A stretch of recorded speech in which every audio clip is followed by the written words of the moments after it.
Are you ready to turn your business idea into reality by establishing a DBA in Tennessee? Well, you're in exactly the right place. Stay tuned, because we're about to simplify this crucial step for absolute beginners and existing business owners alike. Welcome to this explainer on registering a DBA in the volunteer state. Whether you're an ambitious entrepreneur ready to launch your very first venture, or maybe an established owner looking to expand your branding, we are going to unpack the exact rules and regulations you need to know. We've actually gone ahead and combed through the Tennessee Secretary of State guidelines, the state statutes, and the county regulations to give you a complete, highly practical roadmap. The goal here? To help you get this done right the very first time, without the headache. Okay, let's take a quick look at the roadmap for our guided journey today. We're going to cover 1. What an assumed name actually is, 2. Prerequisites and name availability, 3. The dual-track registration process, 4. Legal and tax considerations, 5. Common mistakes to avoid, and 6. Our conclusion and professional disclaimer. Section 1. What is an assumed name? Let's start with a crucial terminology pivot, because knowing this is going to save you a lot of confusion right out of the gate. In Tennessee, a DBA is officially called an assumed name. Now, while the rest of the business world might throw around terms like doing business as or fictitious name, Tennessee's statutes and filing forms use assumed name exclusively. So what does this actually mean for you? Registering one grants you the legal right to use a brand new name on your signs, your contracts, and your bank accounts, all without having to create a completely new business entity from scratch. To put that into perspective, think of it kind of like buying a versatile new wardrobe for your business. Your underlying entity remains exactly the same. The same structure, the same legal foundation, but it basically gets to dress up differently to appeal to entirely new markets. For example, if you run Greystone Developments LLC, getting an assumed name allows you to legally operate a new branch called Skyview Apartments. You get a whole new brand, but you don't have to go through the hassle of incorporating a second time. It's a real game changer. Section 2. Prerequisites and name availability. So before you start filling out any forms, we need to lay down the groundwork. Step 1 is confirming your desired name is entirely unique. You'll want to start by searching the Tennessee Secretary of State database, which is also known as TNCAB, just to ensure no other business is already using it. But, and this is important, don't just stop at the state line. It is highly recommended that you also check the United States Patent and Trademark Office, or the USPTO database. You've got to make sure your name hasn't been federally trademarked by someone else, because using a trademarked name, that could lead to a massive legal headache down the road. Now, what's really interesting here is that the state strictly enforces these naming rules. They don't mess around. Your assumed name must be clearly distinguishable from existing names. Plus, you absolutely cannot use misleading entity designators. Basically, if you are a sole proprietor, you can't just slap LLC or Inc. at the end of your brand name to sound fancy. Lastly, there are restricted words like bank, trust, or insurance, and those require special approval from state regulators before you can even apply. Trust me, skipping this verification step could cost you time, result in a rejected application, and lose you some non-refundable fees. Section 3. The dual-track registration process. All right, now we reach the climax of our journey. This is where Tennessee differs from a lot of other states. It's a crucial divergence we'll call the fork in the road.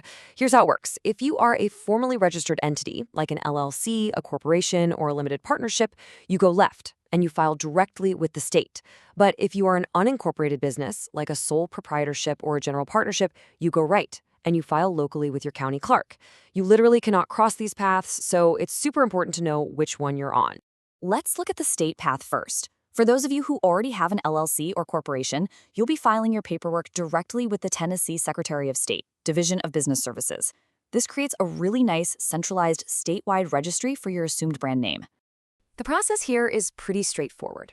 First, you just have to make sure you use the correct entity-specific form. If you're an LLC, you'll use Form SS4230. If you're a corporation, it's Form SS4420. You can easily submit these online to the TNCB portal for immediate processing, or, you can kick it old school and mail them in. Finally, there's a simple flat filing fee of just $20 per assumed name. I mean, $20? That is incredibly cost-effective for expanding your business umbrella. But hey, what if you went down the right fork? If you're a sole proprietor or a general partnership, you actually don't file a state DBA at all. Tennessee doesn't even have a statewide registry for sole proprietor DBAs. Instead, you're going to keep things local.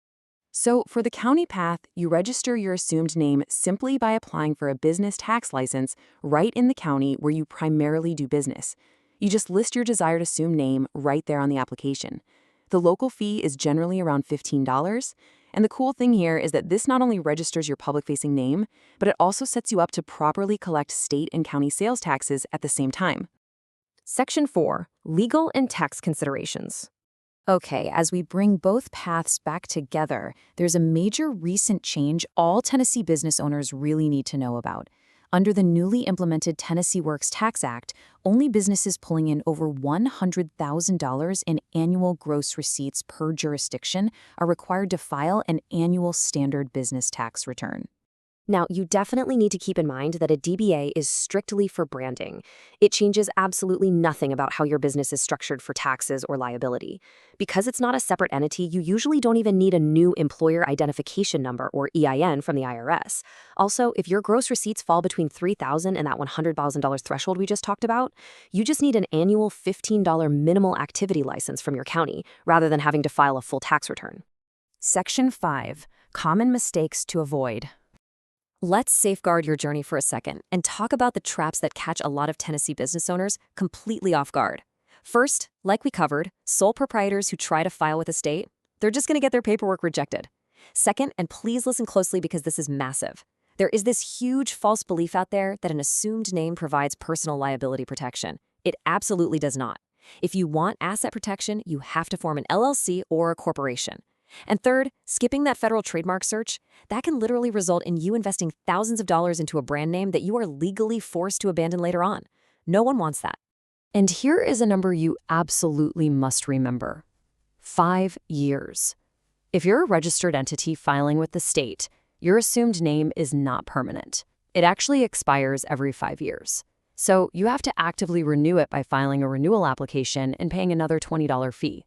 And you have to do this within the 2 months right before it expires. If you don't, it gets canceled and someone else could swoop in and take your brand name. Section 6. Conclusion and next steps. All right, we have successfully navigated the dual-track system. So what's next? Once your assumed name is approved, take your state certificate or your county tax license straight to the bank.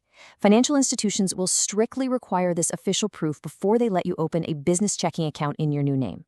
Once the bank is sorted, it's the fun part. It's time to update your storefront signage, your website, your marketing materials, and your invoices to proudly show off your new brand to the world. Now, just before we wrap up, it's essential that I emphasize something. While this explainer covers the comprehensive framework for assumed names in Tennessee, this is entirely for educational purposes. You should always consult a professional business advisor, an accountant, or a legal expert for specific guidance that's tailored exactly to your unique financial and structural situation. So now that you have the map, you know the rules, and you've got the exact steps to navigate Tennessee's system, I want you to ask yourself this final question. What entirely new market or brand identity are you going to unlock for your business using an assumed name? The tools are literally right in front of you. It's time to step out and expand your entrepreneurial journey. Thanks for joining us.